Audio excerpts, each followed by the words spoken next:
Good morning everybody. నేను ఇప్పుడు మీ అందరికీ క్వాలిటీ కంట్రోల్ డిపార్ట్మెంట్ అనేది ఎలా వర్క్ చేస్తుందా అనే కంపెనీలో ఎక్స్ప్లెయిన్ చేస్తాను. ప్రతి కంపెనీలోనికి మనకి చాలా రకాల డిపార్ట్మెంట్స్ ఉంటాయి అన్నమాట. For example quality assurance, warehouse department,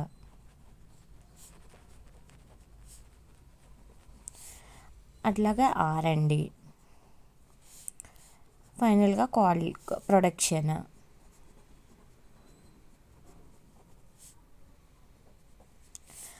తర్వాత క్వాలిటీ కంట్రోల్ డిపార్ట్మెంట్స్ అనేవి ఇవన్నీ అన్నమాట ప్రతి కంపెనీలోనూ ఉంటాయి. ఏ చిన్న కంపెనీ అయినా ఈ డిపార్ట్మెంట్స్ లేకుండా అనేది మనకి ఏ కంపెనీ అనేది ఉండదన్నమాట. ఫస్ట్ మనం వేర్ హౌస్కి మెటీరియల్ అనేది వస్తుంది. ఏ మెటీరియల్ రావాలన్నా వేర్ హౌస్కి వస్తుంది. వేర్ హౌస్లో నుంచి వాళ్ళు ఎంత క్వాంటిటీ వచ్చింది,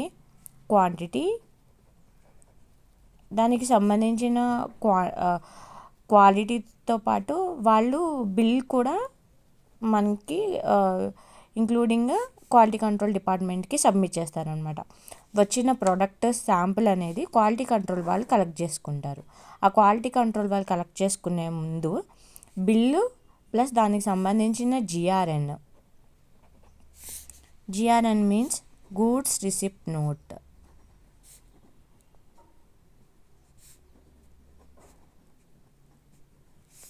ఈ GRN విత్ బిల్తో సహా మనకి క్వాలిటీ కంట్రోల్ డిపార్ట్మెంట్కి వస్తుంది. ఆఫ్టర్ దట్ క్వాలిటీ కంట్రోల్ డిపార్ట్మెంట్లో ఫస్ట్ మనం శాంప్లింగ్ చేయాలి.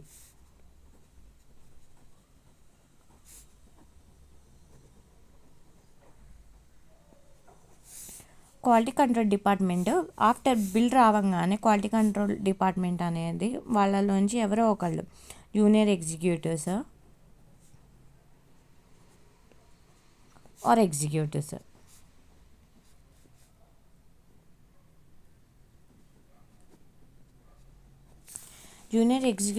ఎగ్జిక్యూటివ్స్ వాళ్ళలో ఎవరో ఒకళ్ళు ఈ క్వాలిటీ కంట్రోల్ డిపార్ట్మెంట్ నుంచి వెళ్ళి వేర్ హౌస్కి వెళ్ళి శాంప్లింగ్ బూత్లో వేర్ హౌస్ టు శాంప్లింగ్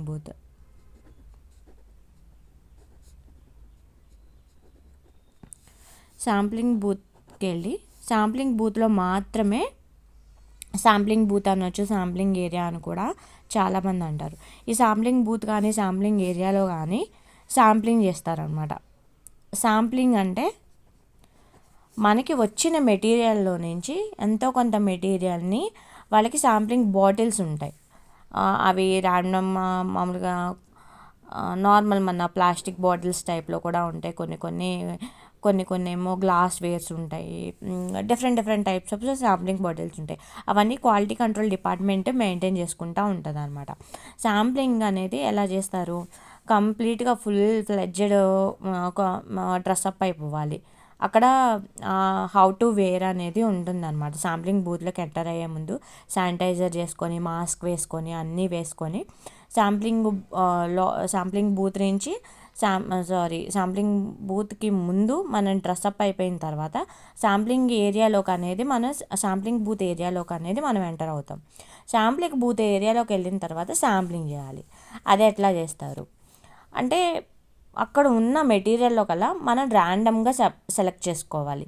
చాలామందికి తెలియదు, N+1 అనే ఫార్ములా ఉంటుందన్నమాట. N+1 అంటే మనకు వచ్చిన టోటల్ క్వాంటిటీని యూజ్ చేసుకుంటాం ఫస్ట్, ప్లస్ దానికి ఒకటి ఇవి N+1 ఫార్ములా. ఫర్ ఎగ్జాంపుల్ మనకి 100 బ్యాగ్స్ వచ్చింది, 100 బ్యాగ్స్ వచ్చింది. ఈ 100 బ్యాగ్స్ నుంచి మనం N+1 ఫార్ములాలో క్వాంటిటీని సెలెక్ట్ చేసుకుంటాం. క్వాంటిటీని సెలెక్ట్ చేసుకున్న తర్వాత ర్యాండమ్గా మనకి ఫర్ ఎగ్జాంపుల్ 15 బ్యాగ్స్ 20 బ్యాగ్స్ ఎంతో కొంత వచ్చింది. అట్లా వచ్చిన 20 బ్యాగ్స్ నుంచి ఫర్ ఎగ్జాంపుల్ మనం 20 బ్యాగ్స్ కలెక్ట్ చేసుకుంటున్నాం. 20 బ్యాగ్స్ నుంచి ర్యాండమ్గా సెలెక్ట్ చేసుకోవాలి. ర్యాండమ్గా సెలెక్ట్ చేసుకున్న 20 బ్యాగ్స్లో నుంచి దానిలోంచి కొంచెం, దాంట్లోంచి శాంపుల్ 1 స్పూన్, దాంట్లోంచి 1 స్పూన్, దాంట్లోంచి 1 స్పూన్, దాంట్లోంచి 1 స్పూన్, అలాగా మనం టోటల్ 20 బ్యాగ్స్ శాంప్లింగ్ చేయాలన్నమాట.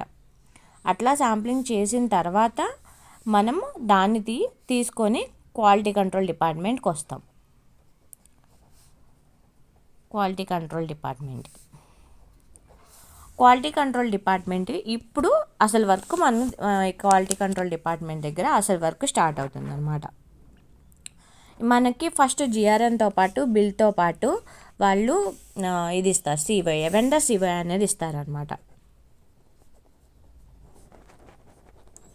ఈ వెండర్ సివైఏ మనకి ఆ ప్రోడక్ట్కి సంబంధించిన టోటల్ ఇన్ఫర్మేషన్ అనేది వెండర్ సివైఏ చెప్తుంది. ఫర్ ఎగ్జాంపుల్గా మనకి దీంట్లో వెట్,